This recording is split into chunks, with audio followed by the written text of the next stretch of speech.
What is good, everybody? In today's video, we are going to be talking and discussing about Jujutsu Kaisen Chapter 235.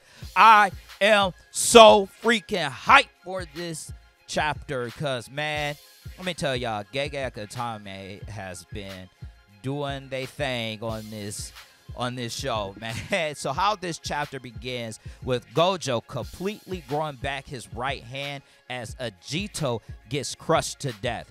It then follows with the narrator explaining that Gojo's intensity has increased due to the previous two black flashes. Furthermore, for the first time in 1,000 years, the king of curses, Ryoma Sukuna, is nervous, and that is freaking crazy that Satoru Gojo got Ryoma Sukuna shook right now. Like, I'm hyped for that. Gojo then continues to dominate by landing his third black flash on Mahoraga. He then appears in front of Sukuna. Sukuna tries to punch him, but Satoru throws him towards Mahoraga and lands his fourth black flash. He just tied Nanami and Yuji for the most consecutive black flash in Jujutsu World history. That's crazy, man. Gojo is the GOAT, man.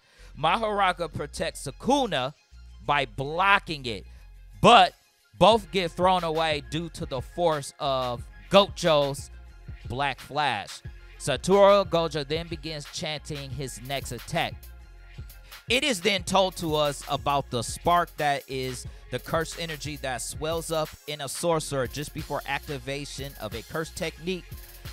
And Sukuna judges it to be cursed technique reversal red based on the incantations and the scale of cursed energy that's sparking up in Gojo. He thinks to himself that he's going to plan for Mahoraga to take the attack and adapt to red.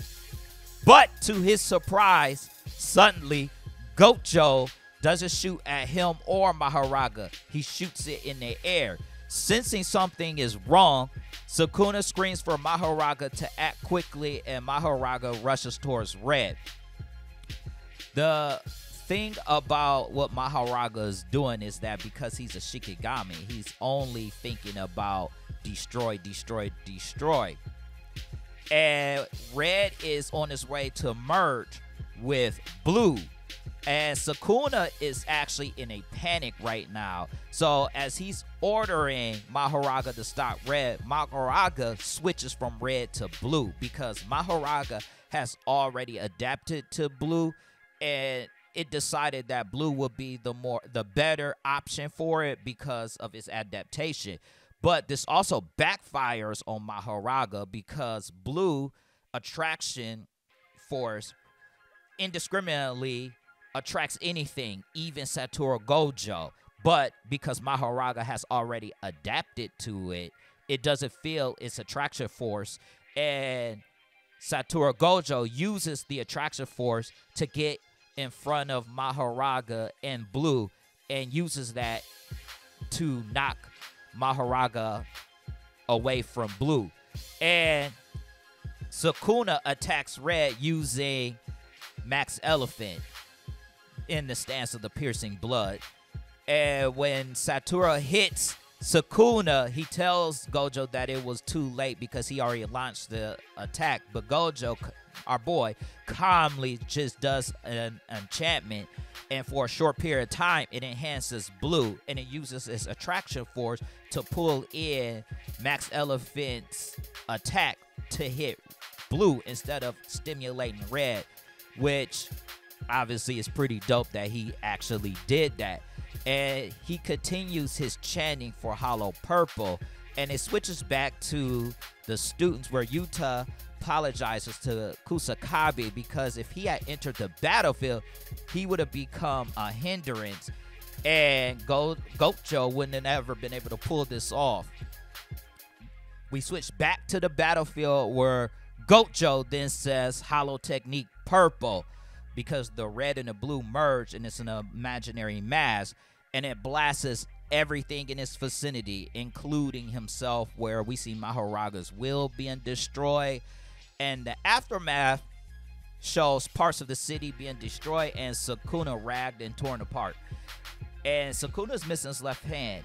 Now, Sukuna is in really bad shape, but I think he would have been in worse shape if Mahoraga hasn't protected him, because I believe that Mahoraga took majority of the blast. But Gojo also took that hit, but he's in a better condition than Sukuna, because it was his own curse technique anyway, and it was his own curse energy. And Kusakabe points out that Sukuna no longer has Mahoraga, and that his reverse curse technique heals slowly, and he will no longer be able to use domain amplification, while Gojo can heal a little faster because of those 4 black flashes that he did. And he's actually already healed, and because of that, Gojo has won the battle of the strongest. Man, that's crazy that they said Gojo has won, but we all know that it's most likely not over. I'm going to tell y'all why I think it's not 100% over. He has 2 trump cards that he's been hiding. And one of the trump cards, Yoroza had given to him for her love. Talking about, here, I'm going to give you this for my love. And the second is a curse technique that he hasn't revealed. And I think that he's also going to go into his Heian era form, because he has a missing limb. And he's going to have to go to that form in order to compensate for missing his other limb. Or another option would be, because he saw Gojo use Black Flash, they're going to have a Black Flash fight, pretty much, which is going to heal his arm to compensate for a reverse curse technique being slow. That's another thing that I think that they can go, the angle that they can go with. But let me know what you think in the comment section about this fight. Do you think that Sukuna's going to use Black Flash to heal his left arm, or do you think he's going to go to his Heian era form to compensate for everything else? I mean, let me know what you think, and I'll catch you guys on the next one. Peace out, y'all.